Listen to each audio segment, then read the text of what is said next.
Hello, good evening. Welcome to Novara Live. I'm Bastani. Joining me tonight as co-host is the unique, dare I say, Helena, aka NoJusticeMTG. Helena, how are we? I'm not doing too badly at all. I'm very much enjoying the very lovely weather. I have my window open for the first time this year. It's a good feeling. It's great. April is not meant to be like this, folks. Long may it continue. Coming up on tonight's show, the UK government has shared contact details of a police investigation into Palestine Action and cases which are ongoing with the Israeli embassy. We'll catch up with the latest analysis on the upcoming local elections. Those are, of course, this Thursday. Canada's Liberal Party has emerged victorious in the country's national election. They've just clinched an unprecedented fourth term in office. If you looked at the polling at the start of this year, you might have expected a very different outcome, however. In January, the Liberals were 25 points behind the Canadian Conservative Party and had been trailing behind them for almost 4 years. The Liberals looked to be in a bit of a mess, with then Prime Minister Justin Trudeau stepping down after being beset by internal fighting and facing an all-time low approval rating of just 22%. The Conservative leader, Pierre Poilievre, seemed all but guaranteed to be Canada's next Prime Minister. But then something happened which entirely changed the country's political dynamic. And that was acknowledged by Liberal leader, former Bank of England governor, and now Canadian PM Mark Carney in his victory speech. Here's what Carney said at a rally last night. America wants our land, our resources, our water, our country. Never. But these are not idle threats. President Trump is trying to break us so that America can own us. That will never, ever happen. What is going on? Mark Carney sounds like an anti-colonial leader. Didn't ever think I'd say that sentence. Yes, US President Donald Trump needs to be credited with transforming the fortunes of Canada's Liberal Party and ultimately handing centrist Mark Carney this election. Canada was one of the first targets of Trump's tariffs, along with China and Mexico, in what can perhaps be described as his economically chaotic second term. Trump has linked these 25% tariffs on non-CUSMA compliant goods, CUSMA standing for Canada-US-Mexico Agreement, with drugs like fentanyl and illegal immigrants crossing the border. And America's president has also managed to stoke a sense of Canadian national pride in other ways. Here's what he said outside the White House just last month. So we spend $200 billion a year subsidizing Canada. We don't have to do that. And frankly, the way that gets solved is Canada should honestly become our 51st state. We wouldn't have a northern border problem. We wouldn't have a tariff problem. They don't have much, they spend very little, as you know, the least of almost anybody on military, and we spend the most of anybody on military. We have a great military. I rebuilt the military during my first time. We're going to have to rebuild it a little bit again, not that much, but we're going to have to rebuild it a little bit again. But Canada would be great as our cherished 51st state. You wouldn't have to worry about borders. You wouldn't have to worry about anything. And by the way, Canada is very highly taxed, and we're very low tax. We're considered a low-tax nation because of me, because I cut the taxes so low. So the people of Canada would pay much less tax. It makes a lot of sense. And by the way, when you take away that artificial line that looks like it was done with a ruler, and that's what it was. Some guy sat there years ago and they said, rah. Well, when you take away that and you look at that beautiful formation of Canada and the United States, there is no place anywhere in the world that looks like that. They did it with a straight line, like most borders, Donald. They did it with a straight line with a ruler. Look at a map of Africa. What, you think those are natural borders? Or the US border with Mexico? They did it with a straight ruler. Folks, no borders, no gods, no rulers. We've got an anarchist Trump presidency, not quite, of course. Really, really strange times. Trump didn't stop there, of course. As Canadians went to the polls yesterday, he took to his Truth social platform to post this. Good luck to the great people of Canada. Elect the man who has the strength and wisdom to cut your taxes in half, increase your military power for free to the highest level in the world, and have your car, steel, aluminium, lumber, energy, and all other businesses quadruple in size. For people who are just listening to this, quadruple is all caps. With zero tariffs or taxes, if Canada became or becomes the cherished 51st state of the United States of America. No more artificially drawn lines from many years ago. Again, that's most borders, Donald. Look how beautiful this landmass would be. Free access with no border. Trump loves borders sometimes and then hates them at others. All positives with no negatives. All caps, it was meant to be. America can no longer subsidize Canada with the hundreds of billions of dollars a year that we've been spending in the past. It makes no sense unless Canada is a state. Elect the guy. That wasn't Pierre Poilievre's platform, by the way.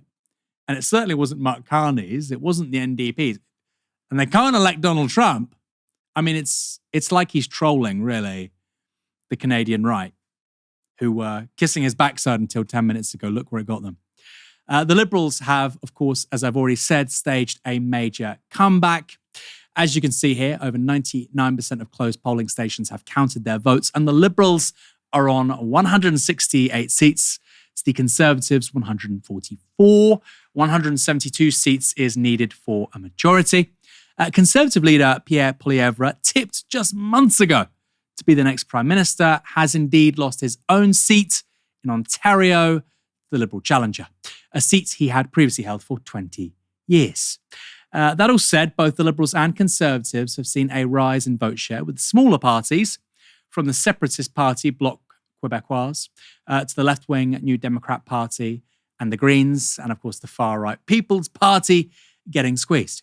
Jagmeet Singh, the New Democratic Party leader, has resigned after losing his own seat. He finished in third place.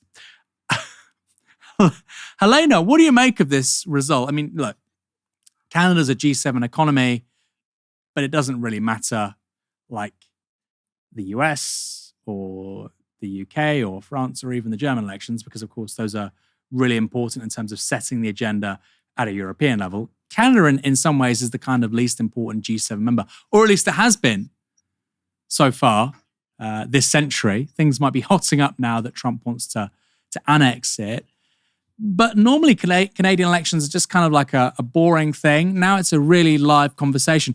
Do you think that actually Carney being the Prime Minister suits Trump with this annexation agenda? Where does that go next? I don't think it suits Trump. I think one thing that Carney has managed to corral support behind him with broadly is kind of self-appointing himself, really, is this kind of totemic leader against what Trump is proposing, not just in terms of this kind of irredentist kind of platform that he's putting forward with all of these different territories that he wants to claim, like Canada and Greenland and Panama or what have you. And Mark Carney has broadly kind of set himself against that with the tariffs as well, by coordinating with the European Union and other countries like the UK. We immediately tried to speak to Keir Starmer afterwards to try and get a unified front on these issues, that he's been able to corral support with that being his kind of standard that he's planted down, it being the standard bearer for this kind of global reaction to the pretty kind of frenetic activities of the Trump administration's recent weeks in office, recent months in office. Obviously, he's been talking about these things ever since he came into office in the last 100 days. What I find quite interesting too is that I've been following Canadian kind of electoral politics kind of tangentially, really, for the past kind of three years or so, 3.5 years. And what's interesting, Pierre Poilievre's approval, it's not really been very good at any point during this electoral cycle. He appeals to a lot of his base. He's very kind of populist in his rhetoric. I mean, he was literally a YouTuber as well. So he is definitely of the kind of the Trump mold of being a kind of populist celebrity style political candidate, even though he's been an MP, as you say, for 20 years. But that was really good at appealing to his own base. And the Conservative Party's support, in my mind, over the past 3.5, 4 years, most of this has actually been due to the dislike of Justin Trudeau. His approval rating was in the absolute tank. People didn't like him. They didn't like his policies. And Poilievre was seen as just being the natural reaction, especially in the midst of a housing crisis. Now, Pierre Poilievre doesn't really have a plan that's actually good at solving the housing crisis, but people couldn't really trust the Liberals. So Mark Carney, being an outsider who usurped Justin Trudeau, said, no, we're going to get rid of this carbon tax immediately. You can't, or the capital gains tax increase we're going to get rid of, so you can't run against us on that, Pierre Poilievre. And also, he's coming straight out of the block saying, we're going to make a national home builder. We're going to look at the biggest thing that's facing a lot of Canadians at this point in terms of domestic politics, give you a common sense solution immediately. We're going to break from all of the things you didn't like about Justin Trudeau. And that being kind of folded into the position that I mentioned before with regards to how he's being perceived over the Trump issue, well, it made sense that people were going to move towards him. And the dislike of Pierre Poilievre, the people who are kind of polarized against him, the reason why we've seen the Greens and the NDP kind of collapse is they were just like, well, we have to elect Mark Carney. We have to elect Mark Carney because we have to stop Pierre Poilievre. And not just because of Pierre Poilievre's perceived relationship with Trumpism, which is definitely part of the reason why there was this kind of corralling behind a single figure to oppose Poilievre, but just because they didn't really like his domestic politics either. He was seen as being too right-wing in terms of a lot of people who are naturally part of the NDP supporter base. And I've seen lots of NDP supporters go, this time, sorry, we have to tactically vote for Carney. We have to stop Poilievre at all costs. And that's the case. We're really seeing a kind of UK 2017 style coalescing of the vote around two major parties because of the perceived nature of trying to stop one or the other. So that's quite interesting that I've seen. In the Liberal Party's actually moved to the right, slightly under Mark Carney. There are some kind of more left-wing interventionist policies there too. And even then, the NDP voters, who are broadly more left-wing, they're a Democratic Socialist Party in name at the very least, they have moved across in terms of strategic voting, which shows you really that we have to ditch first past the post. Basically every country that has it, because all it does is distort election results so that people have to vote for the least worst option rather than what they want.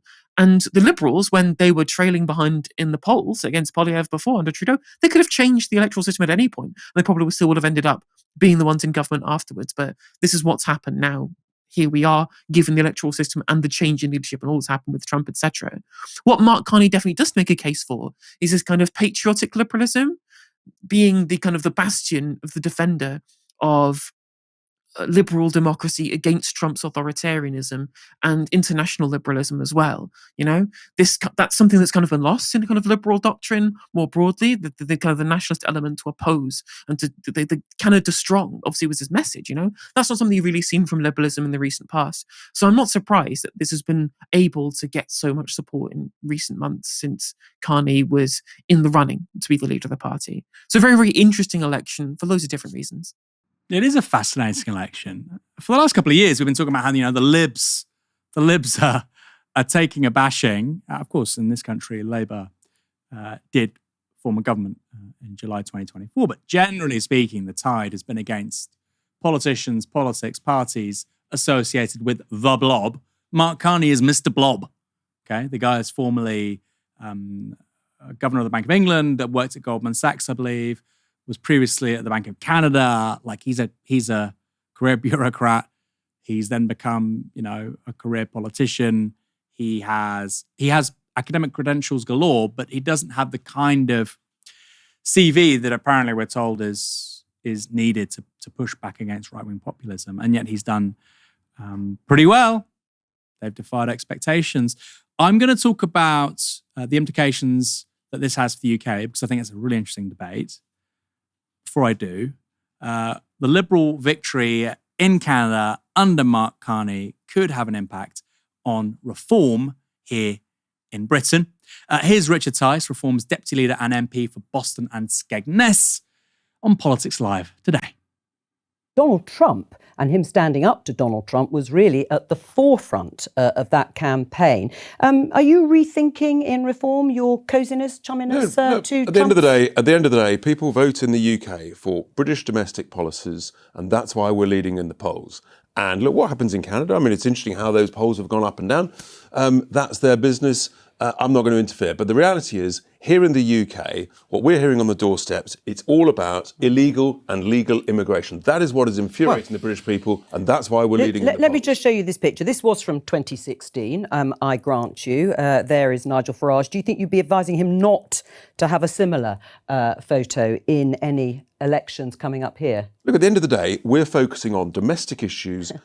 We've got a crisis in this country of immigration. We've got a crisis of Richard immigration. really doesn't want to talk about this, does he? We've got a crisis about, we've got no economic growth, and we've got net stupid zero that is destroying industries, But you obviously destroying thought jobs. at one point that actually that association, that close relationship and friendship... Anybody's entitled to friendships with people. Donald Trump is the elected president of the US with the biggest, I think, ever number of people who voted for him. And whether or not people like the way he goes about things, let's wait in a few months, whether or not we've got peace in Ukraine, whether or not we've got peace in the Middle East. Who knows? All right. That's the reality. What's wrong with it? It's clearly a bad thing for the world that Donald Trump is the president of the United States. It's clearly a bad thing for the UK that Donald Trump is the president of the United States. Nonsense. And it's clearly a bad Absolute thing for twaddle. reform.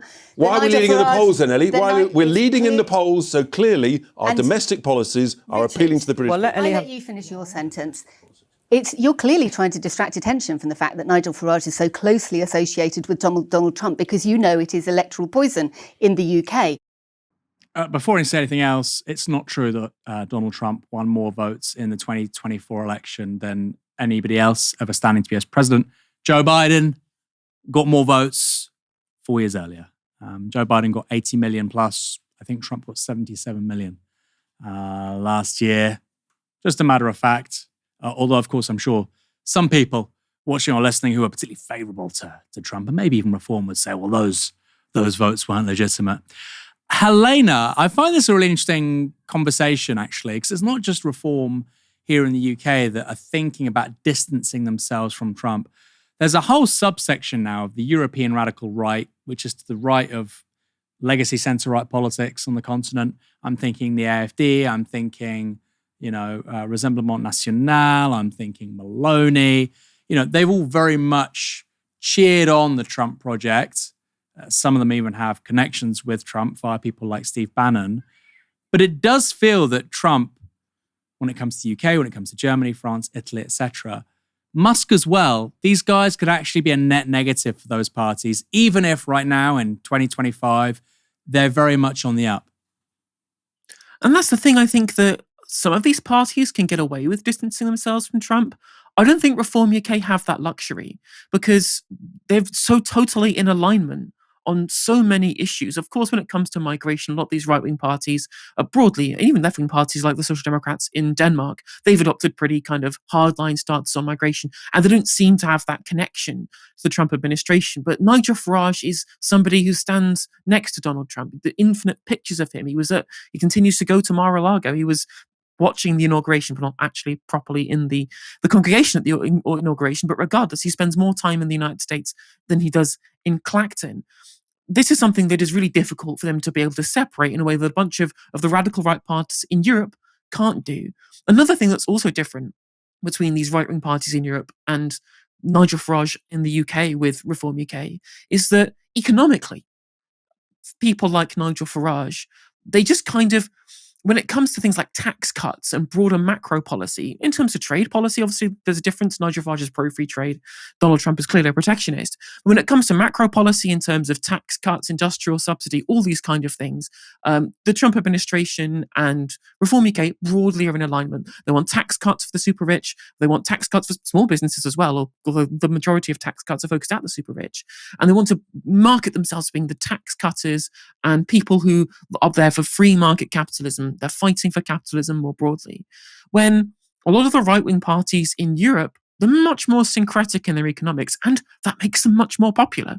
You'll notice some of the people who've actually been really popular in terms of almost getting into government, people like Rassemblement National under Marine Le Pen, much more left-wing on the economy than potentially even Emmanuel Macron is, in a lot of ways, definitely more than Les Républicains. They have had loads of success amongst people who just kind of moved away from a bunch of centre-left parties over things like migration and integration. The same is true of the Sweden Democrats. Jimmy Ekeson's party are in coalition government in Sweden at the moment, and they've always supported welfare state and Labour policy and interventionist government.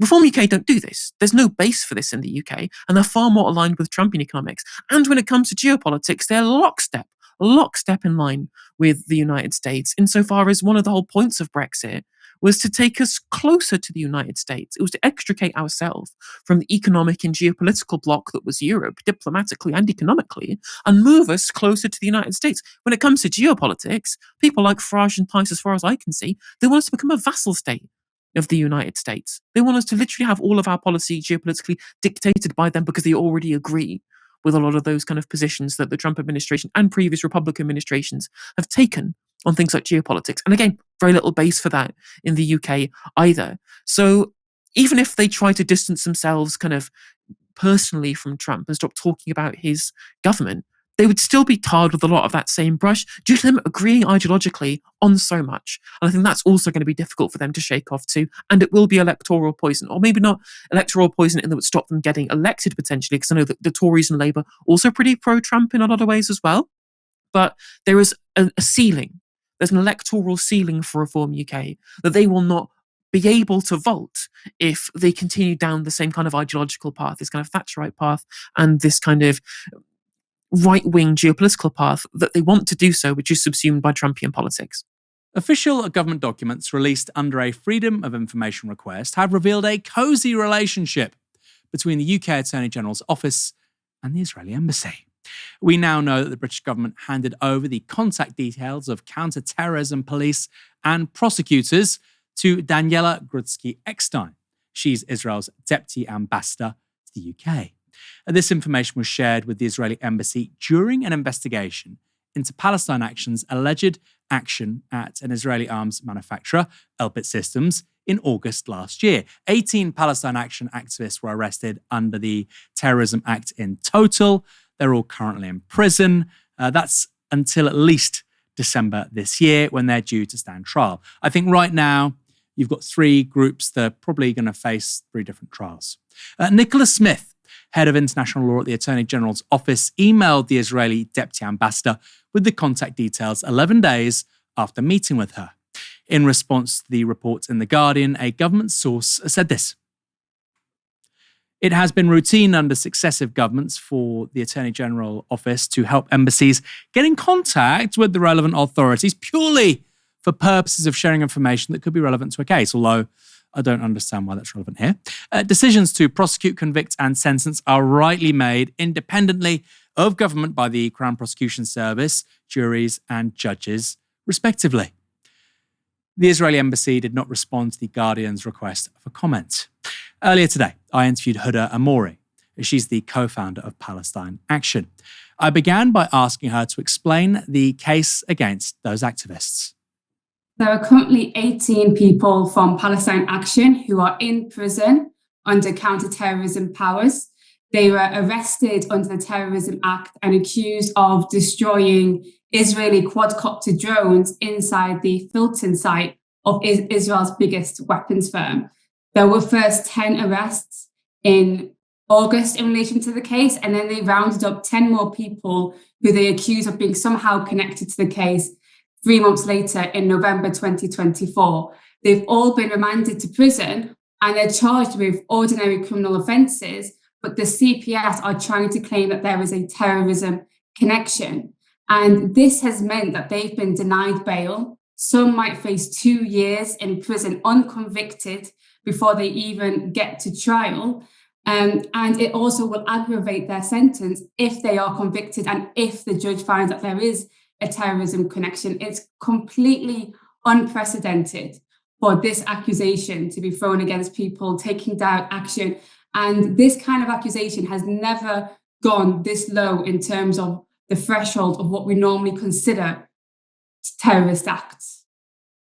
So Huda, what specifically are the 18 being charged with? What kinds of offences are we looking at which are now being subject to this extra layer of potential claims in regards to terrorism?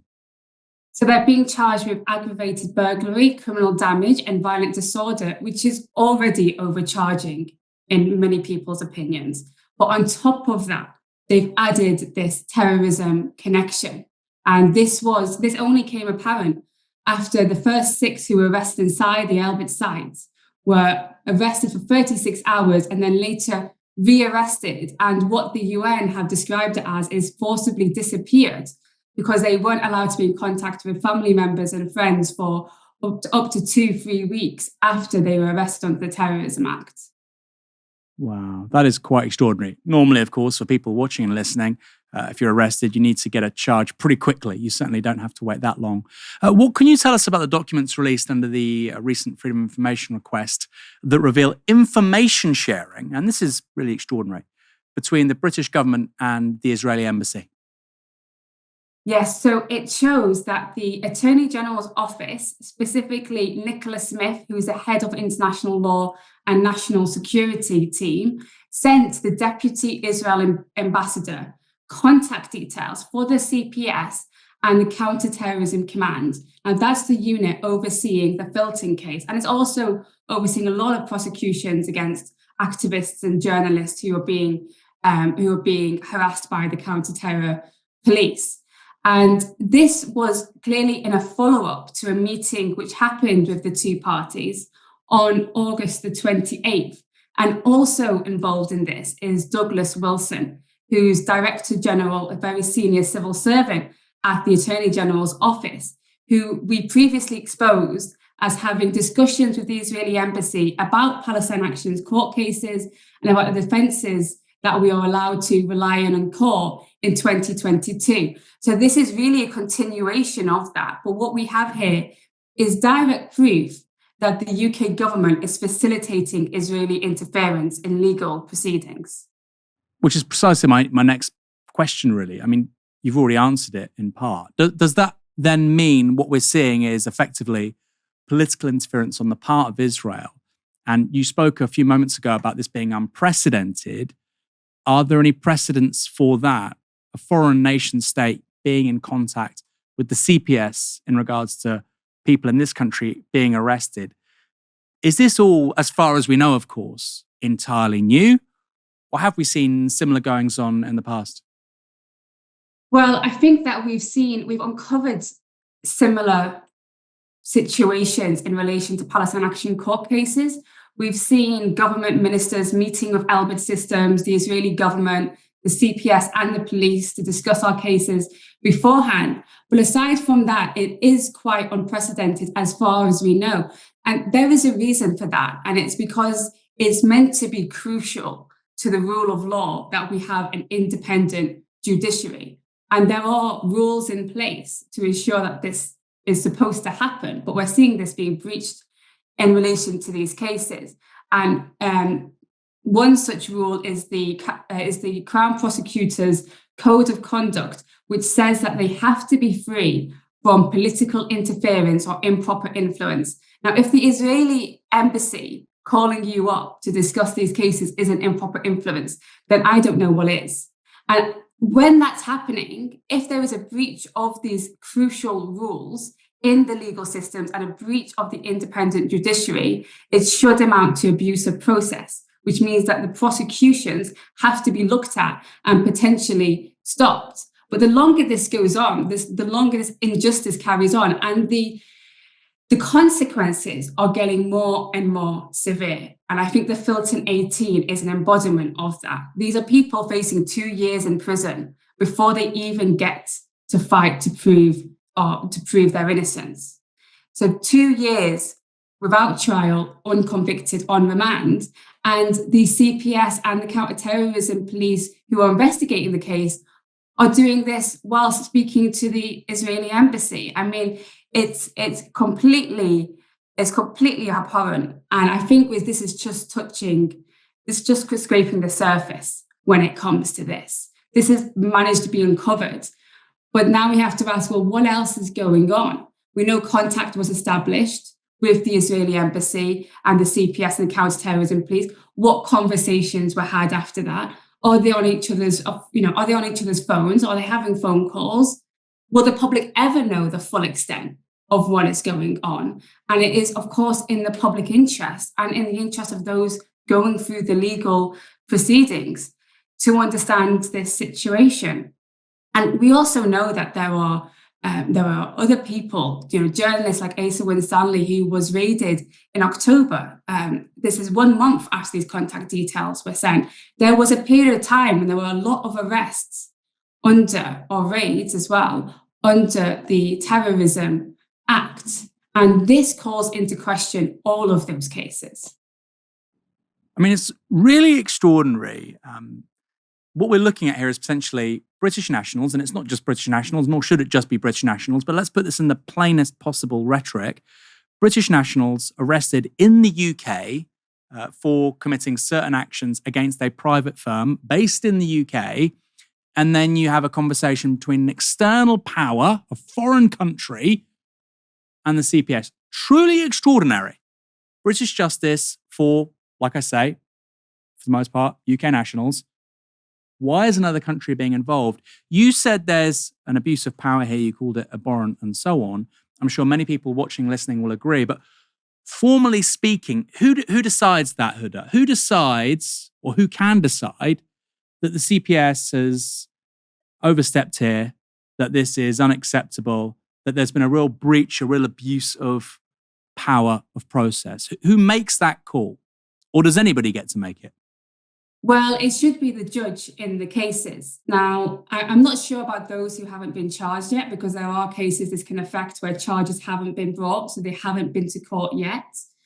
But it should be the judge who decides in these cases, when presented with the evidence, about the extent of the abuse of process. And it also has to be a part of the court process, is that there's supposed to be disclosures of these types of documents. So it will be interesting to see what other information comes out. But formally, this is, the political interference is or should amount to an abuse of process. And that is very, very serious. I mean, the violation of the independence of the judiciary is very serious, not just in terms of, certain cases, but in terms of the legal system as a whole. It calls into the question the whole thing, because we're supposed to have separation of powers. This is what the system is built up on. And the reason that it's done that way is to prevent corruption, is to prevent political interference, is to prevent, foreign embassies with a lot of influence and power being able to, as you said, influence ongoing court cases. And this is doing, as you said, in order to protect a foreign genocidal weapons manufacturer over the rights and freedoms of the citizens in Britain. Final question. Recently, 4 UN special rapporteurs wrote to the British government asking about the unjustified use of counter-terror legislation against domestic pro-Palestinian protesters. Can you speak to this issue? I mean, we hear that phrase very frequently, UN special rapporteurs, often criticised in the UK, but that seems like a really significant intervention. Substantially, what does it mean? What are the consequences? And also, in terms of redress, what kinds of international agencies can Palestine Action and those who've been arrested reach out to? Where can this go subsequently? Can they make a case at the European Court of Justice? Can other international agencies become involved and so on? We are, especially in light of the Fulton 18 case, constantly trying to speak to different organisations about these matters, because it is just so serious. And I think that the UN rapporteur's intervention was crucial. And others who are going through this can also make a submission to the UN. It was led by Ben Saul's office, who is the UN rapporteur on protecting human rights while countering terrorism. And the letter is very, very strong. It condemns the use of terrorism in this case. It says, as I said before, that the fact that they couldn't contact their families and were isolated for so long amounts to an enforced disappearance by the state, and also points to the conditions that they've been put in prison. Because they've had this terrorism connection, the prison has been very, they're all in different prisons, so it's quite ad hoc in terms of the treatment. But the treatment has been harsher because they've been labelled with this, terrorism connection in this case. So it is very significant. How significant the UK government will take it, we don't know. But I think that there needs to be a lot more international organizations, human rights groups, etc., calling out what is happening with the use of terrorism against activists, against journalists in Britain. It's only escalating. We've seen that over the past year and a half, and there has to be more attention on the political interference in the judicial system. It's a national scandal. We deserve, as the public, a full transparency over this matter, an independent investigation into it, and the prosecutions and those who are in prison have to be released, and the prosecutions are definitely need to be called into question and stopped. That was co-founder of Palestine Action, Huda Ammori, speaking to me earlier today. I mean, so much to reflect on there. So much to reflect on. Look, 3 UK nationals, 3 ex-members of the armed forces, were killed by Israel, the IDF. They claim it was friendly fire. Were killed by Israel in Gaza. 3 members of this country's military at some point. You would think that the Conservative Party, of all people, would care. No, please go and investigate yourselves. Now, I thought that was a nadir for this country. I thought that was as low as it gets. Even the polls were saying they'd lost 1 person, we'd lost 3. Even the Polish government was saying we need to investigate what's happened here. We've lost one of our people. The British government wasn't even capable of doing that. But I think actually they've outdone themselves in this instance, because what we're seeing, potentially, is interference by a foreign government when it comes to British nationals being alleged to have broken English laws who will face an English court. That is nothing to do with any other country on the face of this earth. Now, we can't talk about specifics with regards to the case. It's a live case. This particular story, though, has been broken in The Guardian, and it's something we can discuss. The fact that there's foreign interference potentially going on here. I say potentially, it's seemingly incontrovertible. The question is, how deep does it go? There's one comment. We got this from Stephen Calder, and it's a really powerful comment. Stephen Calder writes, there needs to be a complete, independent and public investigation into interference by the Israeli state into our country, our state, our politics, our military, our police, our media and institutions. I couldn't agree more. Because as Huda said, this is scratching the surface. We know this because there was an FOI. There was a Freedom of Information request. We wouldn't have known otherwise. How much else is there? So much of this country's politics is compromised because of interference by Israel. And by the way, the politicians won't talk about it because many of them are part of that compromise. 70% of all Conservative MPs in the last government, before the general election, 70% were members of Conservative Friends of Israel. Do you think, as a member of Conservative Friends of Israel, you are going to criticize the IDF for killing 3 British nationals? Do you think, as a member of Conservative Friends of Israel or Labour Friends of Israel, you're going to criticize the Israelis contacting the CPS during a live case involving UK nationals who are being charged with laws in the UK, English law? Do you think those people are going to pipe up? Of course they're not. Which is why Stephen is absolutely correct. We need a complete, independent and public investigation when it comes to Israeli interference in this country's politics, media, and as we're seeing with this particular case, potentially, its legal institutions too. Quite extraordinary. A massive story, by the way. A massive, massive story. This Thursday, we'll see elections across England in what will be a major test for Keir Starmer's Labour Party. There are county council elections, local authority elections, mayoral elections, parish and town council elections, and a by-election. Most notable of all is that by-election. It's in the parliamentary constituency of Runcorn and Helsby. That's in Cheshire. In theory, it should be a slam dunk for Labour, even if the last MP for the seat, Mike Amesbury, almost went to prison for assaulting a constituent.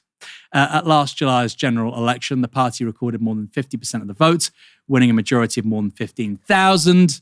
As a result, Runcorn and Helsby is the 16th safest Labour seat in the country. And yet, the prospect of Labour losing the constituency is very real, with recent polling by Lord Ashcroft suggesting that reform could sweep to victory. And a report by ITV News where they accompanied Labour candidate Karen Shaw canvassing alongside Hilary Benn MP wasn't too good. It led to this. Here with Karen Shaw, the Labour candidate in the by-election.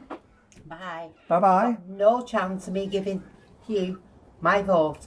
Now, if it was Zara Sultana, happily. But I can't stand the man, wouldn't vote for the man. I'm going green. Bye-bye. OK. That was good. I can't stand the man. Bye-bye. She means Keir Starmer, folks. The biggest liability the government has right now. I don't care what the pundits say. I don't care what the BBC says. He undoubtedly is. That's all I heard when I went to Runcorn myself last week. All I heard. Keir Starmer's name is mud. And as I've already said, I met more Green voters than Tories. By the way, the Greens in the 2024 election got 6.5%. So it's not impossible they come third. We might be having a conversation where the margin between Reform and Labour is smaller than the Green vote. But of course, we're not going to talk about the left or progressive voters mattering. They don't matter. They're irrelevant. Like I say, Reform are presently the favourites to win in Runcorn. Here's an excerpt from a piece in the Financial Times today. Thursday's going to be massive. Everything will change, says Chris Hopkins, political research director for pollster Savanta. If Reform ends up with a couple of elected moralities and another MP in Runcorn, they are cementing themselves as one of the big three parties and a huge force in British politics. Over the next 3 years, their legitimacy will only grow. I think big three is overstating things. The Liberal Democrats have more than 70 MPs, but whatever. Overall, that piece is sceptical about Reform's capacity to grow. It goes on to say this. Farage is posting higher than ever before, even though the overall market for Farageism is not larger, says Rob Ford, Professor of Political Science at Manchester University. Is the underlying voter demand higher now than in the past? We can say that pretty clearly it is not, he adds. Instead, Farage is simply, quote, proving more successful at maxing out those supporters that were already favourable to his worldview. I'm really sceptical about that, I'm afraid. I simply do not agree. People are at their wits' end with status quo politics. If you can't see that, by the way, find a different industry to analyse. Are they ready to vote en masse for Farage and Reform? Not necessarily. But they're giving up on the major parties. They gave up on the Tories in 2024. I think they're about to give up on the Labour Party. This is from a recent focus group conducted by Luke Trill. He's director of the think tank More in Common. I've actually given up on the system, if I'm being totally open and honest with you. Yeah, nothing really changes ever. You go from one bunch of lying so-and-sos, the next lot, it would seem, even locally. He's talking about councillors, presumably. It's almost, this is going to sound really extreme, but the country almost needs a coup d'etat. And it needs somebody to almost come in and say, right, this is what we're doing, and you will conform. There's no proper leadership by anybody. Nobody likes any of the candidates. Nobody really trusts any of them. It's almost like we need the king to just say, right, I'm in charge, and this is what we're doing. Gary, sales manager from Bourne. Conservative MP Neil O'Brien weighed into that with this quite amusing, but I think correct take. It's generally not a good sign for a country when Gary, sales manager, is yearning for a coup d'etat. He's right. When you have provincial sales managers effectively calling for another Cromwell, it's bad and definitely not normal. Which makes the whole Farage has peaked thing seem like complete cope from the metropolitan elite. It's true that very few people can see Reform running the country right now. I agree. But that's because they don't run anything. But with a few authorities and moralities under their belt over the next few years, that could change. Helena, should we care about Runcorn? There's one argument that is by-elections are an opportunity to give the government a bloody nose, move on, ignore. Interesting story in itself, but doesn't really mean anything more generally. Where do you stand? I mean, each by-election is built different. It depends on the political situation more broadly, where those by-elections are, and the state of the result, right? You know, so the Rochdale result, when George Galloway won the by-election, the other year, that was, it was something that was important for Labour's failure with the pro-Palestinian movement more broadly and the kind of more left-wing movement. Did it actually did it precipitate any other effect outside of George Galloway being in Parliament for a few months before being kicked out again? No, not really. It didn't really do that. Compare that, though, to other by-elections of recent years, like the Hartlepool by-election, which was such a historic defeat for Labour that it almost made Keir Starmer quit as leader of the party. Essentially only stayed leader of the party because McSweeney and co, apparently, according to, I believe it's from the Times, they said they kind of forced him to say, well, you're going to do what we want you to do now, but you're going to stick around because we can't let control of the party to anybody else, right? Angela Rayner was ready to launch a coup. That's how bad that by-election was seen for Keir Starmer's legitimacy as Labour leader. Or indeed, if we want to do the reverse, you look at the mid-Bedfordshire by-election, after all of the Liz Truss fallout, everything with Partygate, the historic unpopularity of the Conservative brand, not just the party themselves, but the brand. This was Conservative heartland politics. And it was the kind of seismic that Labour were able to win in somewhere like mid-Bedfordshire. So there were by-elections that you could conceive as being kind of milestones in politics, points where, you can actually say this is the time when things change, and we could see that it was precipitating something bigger. I do believe that this is one of those times, right? Runcorn, it's not any seat. As you pointed out before, it's the 16th safest seat for the Labour Party. Prime Labour heartland territory. They've got a majority, not just a plurality of the vote, a majority of the vote in 2024, at a time when Labour didn't really see much support in lots of other areas of the country. If they can lose the 16th safest seat for them in the country, that's seismic. That's huge. That's a huge problem for them, especially so soon after the latest election, where they won this giant majority. Governments are supposed to be popular when they win huge majorities. And if after 10 months of being in government, they're suddenly losing their heartland communities, that should spell absolute alarm bells. That should be 5-alarm fire for the people internally in the Labour Party if they can't even hold this, when they ostensibly have the reins to be able to control policy, to help them out in these particular areas of the country, and they're just not doing it. The issue for reform is that a lot of their voter base are low propensity. So voter propensity is whether or not you're going to be turning out for elections depending on the perceived importance of those elections. So for Westminster elections, mainstay general elections, low propensity voters tend to turn out, but they don't really turn up for by-elections and less so for local elections like mayoralties and for council elections, for example. This is what we saw in America. The Trump campaign won over loads of low propensity voters, turned up, voted for Donald Trump at the top of the ticket, and then left the rest of their ballot paper blank. So they were people who didn't elect, for example, in the Republican senators in those same states where Trump won. So that level of voter propensity is important.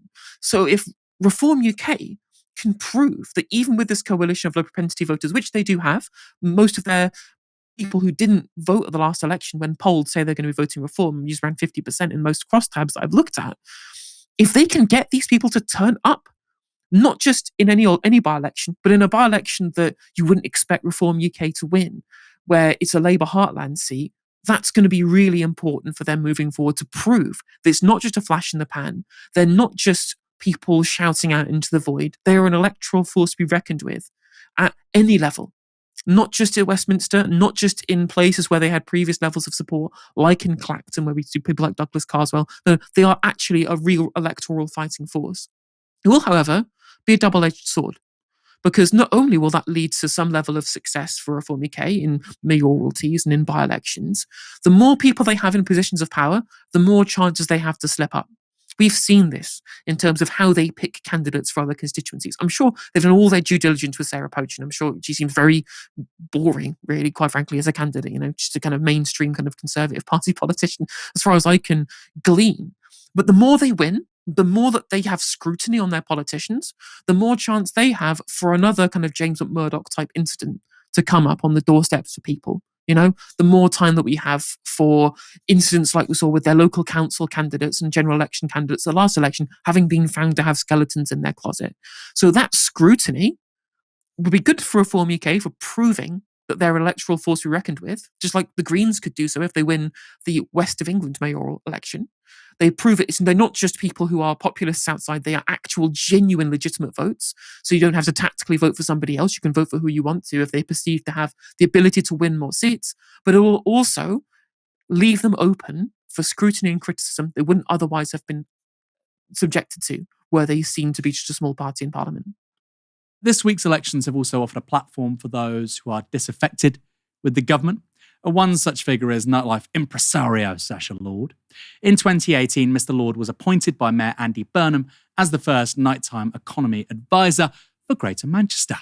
More recently, he was a high-profile critic of the last Conservative government and not only supported Labour in opposition, but also donated party money. He was very much on the inside with the Keir Starmer project. Not anymore, though. That's because he had the temerity to criticise Rachel Reeves and Keir Starmer earlier this year. Here he is explaining all of it to the Newsagents podcast. I've written to Rachel Reeves an open letter. And? She wasn't very happy about it. To the extent, and I find this so petty, but the letter went out within 48 hours. Keir Starmer unfollowed me on Twitter, which I thought was very bizarre. But I got no response from Rachel Reeves, none whatsoever. In fact, I saw her a couple of weeks ago. I did the Laura Kuenssberg programme, and she just completely blanked me. And I think the industry needs to sit down with the Chancellor and the Treasury and have a proper conversation, because they're talking to all the big corporates of the world, but not the smaller independents. And I don't know about you, Emily, but I'd much rather go to my local bistro or local restaurant that's family owned rather than these big corporate chains where it's the same uniform, the same menu, the same furniture on every single high street throughout the whole of the UK. And this is what we're seeing now. Those big corporates are swallowing up the small indie spaces. Wild. You give money to the party, you publicly support them, you criticise the old government, you say one bad thing and that's it, you're out. I'm followed on social media, I won't talk to you. The Labour right are very strange people, by the way. I've seen that firsthand. We'll talk about that more in a moment. Next, Sacha Lord explained why he's not currently donating to Labour. It's all hinges now for me on the autumn budget. That's it. If there isn't help for hospitality, which I was promised there would be in the election, if there isn't, then it's not the party for me. And I actually think we're going to see a huge shock this week in the local elections and the mayoral elections. I really do. If you were in government, you'd say that's never going to be a shock.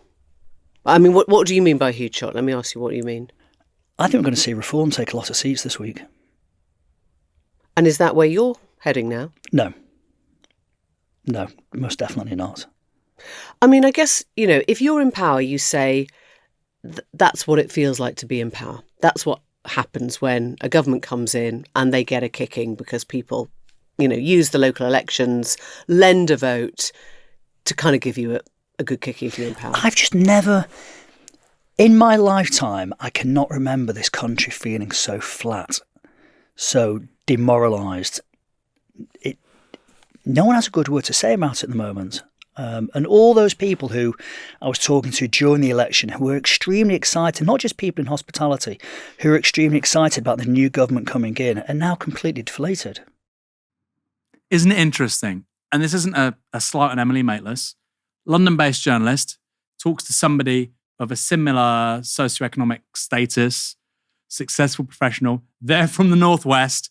They arrive at completely different conclusions. Sacha Lord was then asked for his views on Rachel Reeves as Chancellor.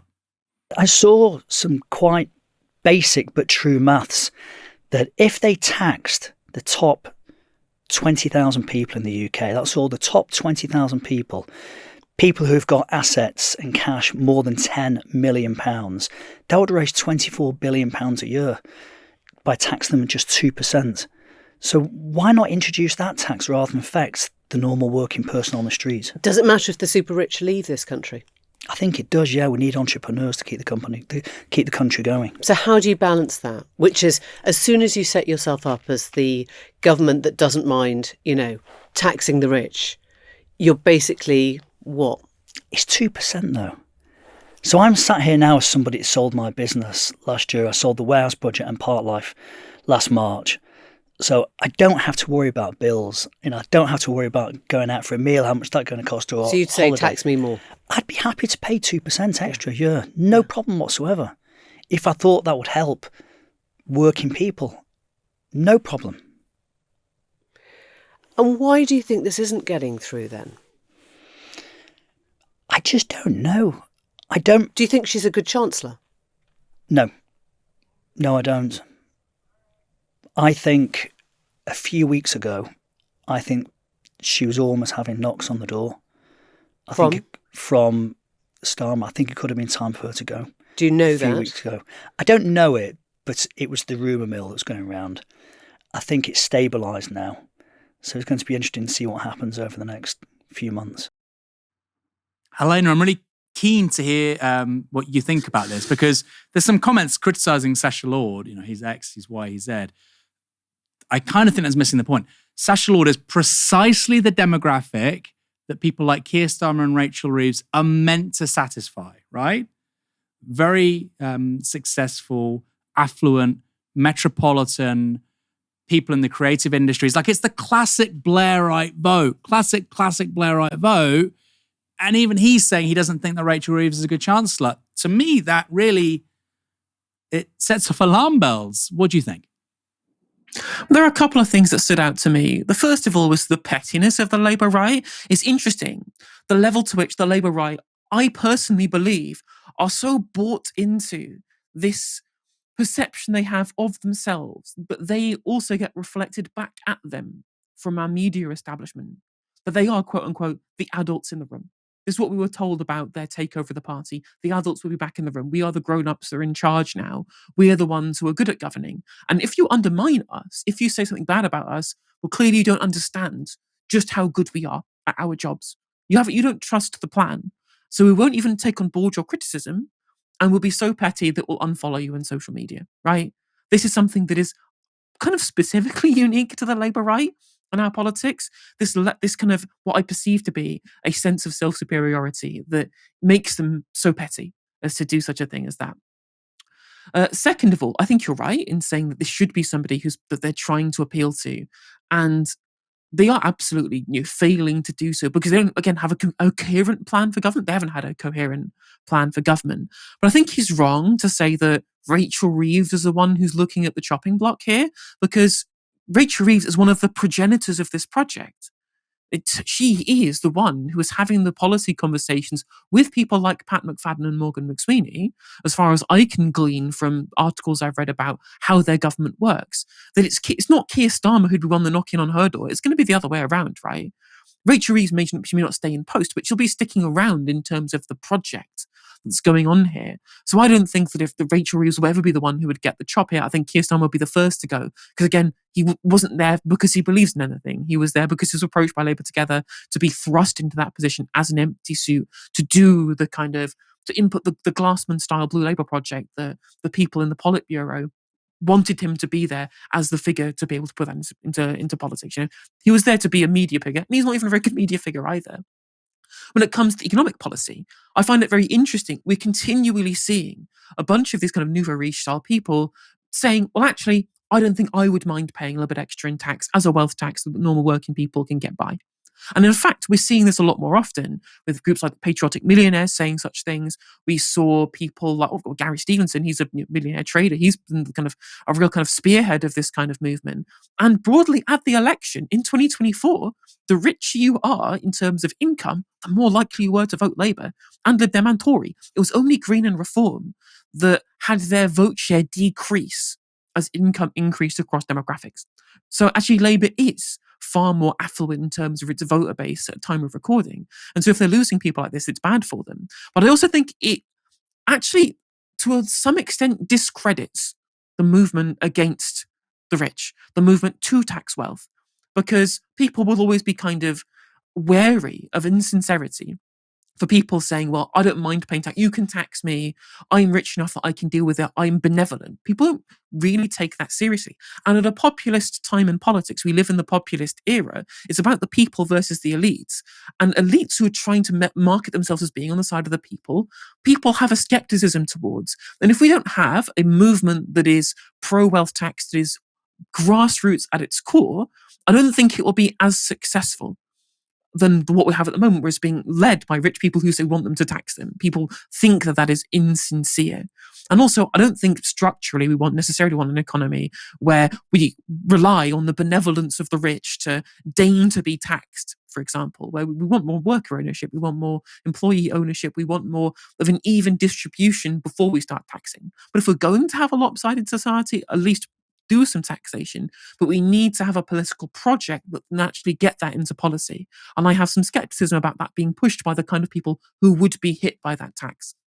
Yeah, I'm inclined to agree. The counter-argument from somebody who's a critic from the right, who's Tory voting, maybe reform, who wants a low-tax economy, they'd say, well, look, if you want to give more of your money away, crack on, write a check to HMRC. Nobody's stopping you. So I think that is a bit of a chink in the armour of that argument. I just want to quickly say as well, you said that Keir Starmer is effectively elevated as a media figure. He's not very good at media. We're looking at a cult of personality around a person with literally no personality. Is anyone surprised that Keir Starmer is tanking when it comes to approval ratings? I remember meeting Liz Kendall for the first time in a BBC studio. I was doing a BBC show with her, Lord Robert Winston, and Michael Portillo. Now, Michael Portillo, Robert Winston, I don't share their politics, but they were normal. Hello, how are you doing? How's your day? What are you reading? What do you think about this? Lovely weather. Normal, right? Doesn't mean they're good people, doesn't mean they're bad people. People are polite. That's generally how the world works. Liz Kendall couldn't even look me in the eye, let alone introduce herself. It was like I was a demon to her. These aren't normal people. These are really unhinged, weird people. Okay? And I'm not saying that, lots of weird people. Not everybody has to be normal, Aaron. I don't mean it like that. I never met people like this in my life. I'm 41 years old. Until about 6-7 years ago, I never met people like this in my life.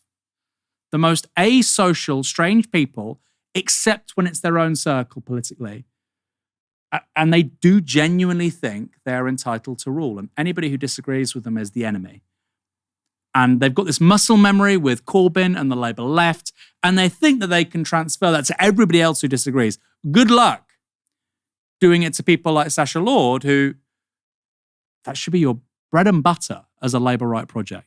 You've really screwed up when he's on national media saying that you're not very good at your job. A former Labour Prime Minister, Tony Blair, who some say is a war criminal and should be tried for war crimes in The Hague, has weighed in on net zero. He reckons the government should rethink its net zero policies and that phasing out all fossil fuels is, quote, doomed to fail. This is from the foreword Blair has written for a new paper from his own think tank, the Tony Blair Institute. How humble, of course, to name it after himself, called The Climate Paradox, Why We Need to Reset Action on Climate Change. In it, the former PM suggests that the Labour government should focus less on renewables and more on tech solutions like carbon capture. Blair also warned of a credibility gap where voters are, quote, being asked to make financial sacrifices and changes in lifestyle when they know that their impact on global emissions is minimal. The wider paper calls for the UN's climate change conference COP to be scrapped and a new coalition established to tackle the climate crisis. Now, the mainstream press and Westminster politicians sit up and take notice when Tony Blair has stuff to say. Just look at how Keir Starmer has embraced AI, saying he wants to mainline AI into the veins of government. That came after the Tony Blair Institute published at least 11 reports on AI benefits and strategy this year alone. And it has explicitly pushed for greater use of AI tools in the, quote, welfare space. Blair's think tank has been funded by Saudi Arabia and the US State Department. But its biggest donor, by far, is US billionaire Larry Ellison. He's the co-founder of tech company Oracle, with ties to Donald Trump and Benjamin Netanyahu. His estimated personal worth is $172 billion. Now, Ellison has reportedly given the Tony Blair Institute nearly $100 million since 2021. There are plans afoot to donate a further $200 million. Quite extraordinary. By the way, the same people in the liberal media who didn't want Elon Musk to donate money to anybody in UK politics, least of all reform, the same people whinging about that have no problem with Larry Ellison giving the Tony Blair Institute $100 million. Maybe they're both bad, just a thought. You see, I view the Tony Blair Institute as a supply side phenomenon. What does that mean? Simply put, there is no demand for the man or his views or his institute.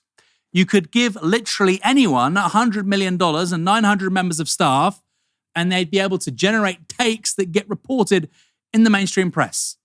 You could go talk to Tom, Dick, and Harry at the Dog and Duck, give them 100 million. I think they'd come up with better policy solutions.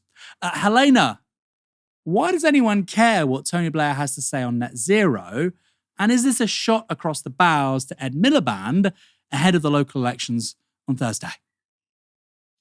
I mean, of course, I've never cared about what Tony Blair thinks about anything, of course, personally. But what I find so silly about all of this is that it's all just nonsense. It's all totally nonsense. First of all, pro-climate policy is popular in this country. Actually, we are one of the most kind of pro-climate policy countries in the Western world, more so than France, more so than America. We actually genuinely support policies to deal with climate change kind of ideologically across parts of our country. No matter who you vote for, most people, apart from a very small segment of reform voters, think that policies to deal with climate change is broadly a good thing, and we want to see implemented by the government. In fact, when we were asked in polling as a country which of our ideologies we most agreed with, environmentalism came right at the top.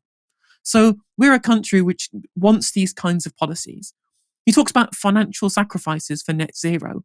How is it a financial sacrifice if we are going to be increasing our overall energy supply by wanting to put loads of money into renewable energy? That brings bills down. Our bills are high because we're dealing with all of the fallout from high wholesale gas prices due to what happened in the war in Ukraine. And that's specifically because we were the most overexposed because we still used too much gas. France were fine. They got loads of nuclear. Norway's fine. They got loads of hydroelectricity. Blighty, we're the ones overexposed because we didn't do enough to decarbonise over this period. So increasing renewables subsidies and the supply of renewables would bring bills down. That make it easier for people by moving towards net zero. Now, you may talk about things like heat pumps, for example, or moving to electric vehicles. A lot of these things are cheaper to run. It's the upfront cost that's the problem. Well, rather than say ditch all of these things and leave it up to the market, subsidize these things. And then people say, look, the government's helped me pay for this heat pump and it's reduced my overall bills because I'm not relying on gas heating anymore. So it's actually much better for people to have these clean policies, both in terms of the environmental cost is much lower and the actual cost for these people is much lower. When it comes to people who might be giving up their industries for net zero, for example, well, this is the problem with the lack of industrial strategy from the government, right? Ed Miliband's heart is in the right place, but he is hamstrung by the fact that in the Treasury, they want to cut how much he spends on renewable projects. His local power plan, where they were going to be spending all this money on renewable projects owned by local authorities to bring council tax down, right?